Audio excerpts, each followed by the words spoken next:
Đây là cách làm pate gan đơn giản tại nhà.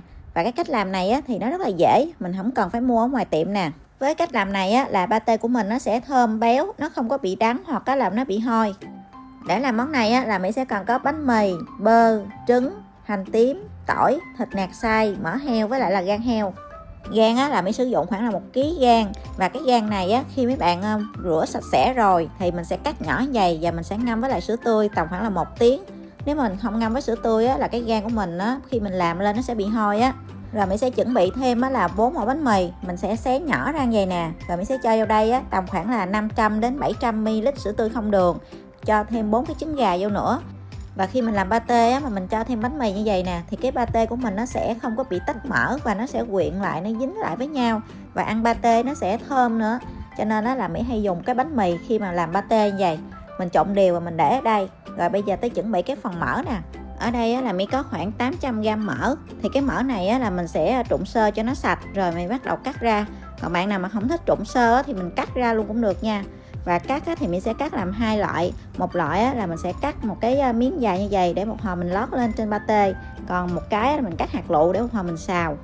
Cái gan heo Mỹ ngâm với lại sữa tươi hồi nãy giờ là khoảng được 2 tiếng rồi. Thì bây giờ mình sẽ đem rửa lại nhiều lần với nước cho nó sạch nha. Rồi bây giờ mình đem đi xào nè. Trước tiên là Mỹ sẽ cho cái phần mỡ heo mình cắt hạt lựu vô. Rồi Mỹ sẽ cho thêm một chút xíu nước. Rồi mình sẽ xào cái mỡ heo này lên. Và mình làm giống như là kiểu mình thắng tấp mỡ vậy đó mấy bạn. Cho cái phần pate nó được thơm. Rồi Mỹ sẽ cho cái phần tỏi của hành tím vô nè. Đợi cho cái phần tỏi hành tím thơm rồi thì mình tiếp tục cho thêm cái dĩa gan heo nãy mình mới rửa sạch vô nha. Rồi cho thêm cái phần thịt nạc xay.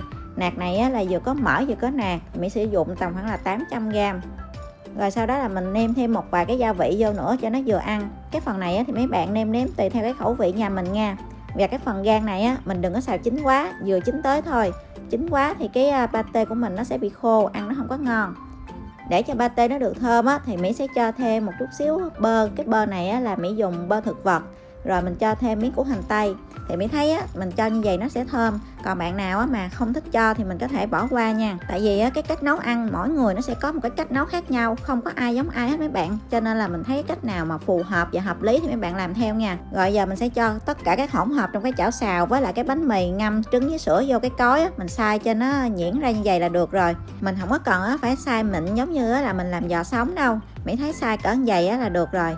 Mà cái số lượng nhiêu đây là Mỹ làm được nhiều lắm cho nên bạn nào mà làm ở nhà ăn thì mình gia giảm lại theo cái tỷ lệ này của Mỹ nha. Trước khi hấp thì mình sẽ lót một cái lớp mỡ heo ở phía dưới khuôn như vậy.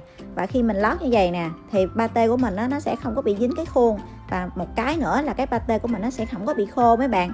Ngoài lót mỡ thì mình có thể trét một cái lớp dầu ăn hoặc là lớp bơ lạc cũng được nha. Nhưng mà ở đây có mỡ cho nên là Mỹ tận dụng mấy cái miếng mỡ này mình lót lên. Rồi mình sẽ bịt cái giấy bạc lại như vậy, cái mình đem đi hấp thôi à. Cái khuôn này của Mỹ là cái khuôn nó rất là lớn mấy bạn, cho nên là Mỹ sẽ hấp tầm khoảng là gần 2 tiếng thì cái pate mình nó mới chín nha. Mỹ hấp hồi nãy giờ là cũng gần 2 tiếng rồi mấy bạn. Thì bây giờ mình sẽ kiểm tra nè. Mình dùng cái cây tăm mấy bạn sẽ xôm xuống cái phần pate mà mình thấy cái tăm nó không có dính là cái pate của mình được rồi đó. Mình để cho nó nguội mấy bạn để trong tủ lạnh tầm khoảng 2 đến 3 tiếng là mình lấy cái ổ pate ra nó rất là dễ. Vậy là Mỹ làm xong cái món pate gan heo rồi nè. Cái cách làm này thì nó cũng rất là dễ nữa. Mình có thể tự tay làm pate gan cho ở nhà mình ăn, không cần phải mua ở ngoài tiệm. Cái món này mấy bạn có thể ăn kèm với lại bánh mì nó rất là hợp luôn. Giờ Mỹ làm vài ổ bánh mì để mà mình ăn nha. Mình trét cái pate lên, cái mình cho thêm miếng chả, dưa leo, ngò rí, cho thêm miếng nước tương vô nữa. Vậy là mình có được ổ bánh mì ngon lành. Giờ Mỹ mời mấy bạn ăn chung với Mỹ nha.